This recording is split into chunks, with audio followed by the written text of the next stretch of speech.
Have you ever tried to eat sawdust?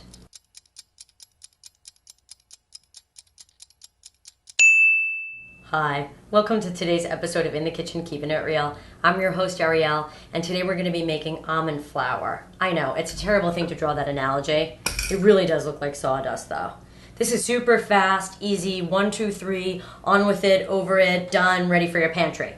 Literally, you take any quantity blanched almonds. These are slithered because I also use them to make almond milk, which I'll show you in a different episode. Fill your food processor. I'm only gonna do about half. Grind it off. Done. You've seen me, if you've watched other episodes, make a lot of things with this, and now I'm just showing you how to do the raw, the raw thing. Here we go. Ready?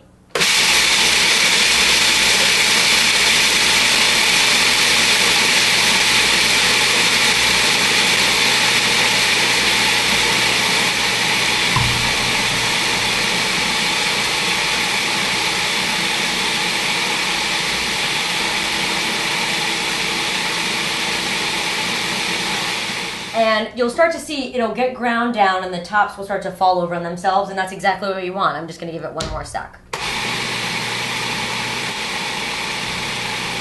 Bada bing, bada boom, bam. You're finished.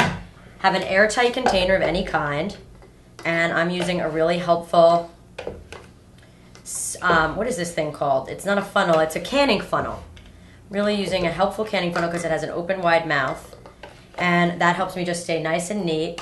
And now I've got this in the pantry. It'll stay longer in the fridge. And when you want to make those chocolate chip cookies we talked about, you reach for your almond flour. You want to make your pumpkin muffins, you reach for your almond flour. And then, if you don't have almond meal, in some of the other episodes we've talked about the meatballs, and some other things that'll be coming up, you could use this too. The meal is a different thing, and we can talk about that later, or you can check out the website. One of the best things about having almond flour on hand when you're going to bake those things is that you're not using super highly processed, too fine, difficult to digest flours. You've got a nut protein based flour here, and tell me that doesn't look like sawdust. I know. When I was growing up, it was all over the floor in the deli and in the butcher, and he would give you a little piece of bologna, and he'd be like, here's your bologna, and I'd be like, oh my God, thank you so much. And thank you so much for hanging out with us today on In the Kitchen Keeping It Real.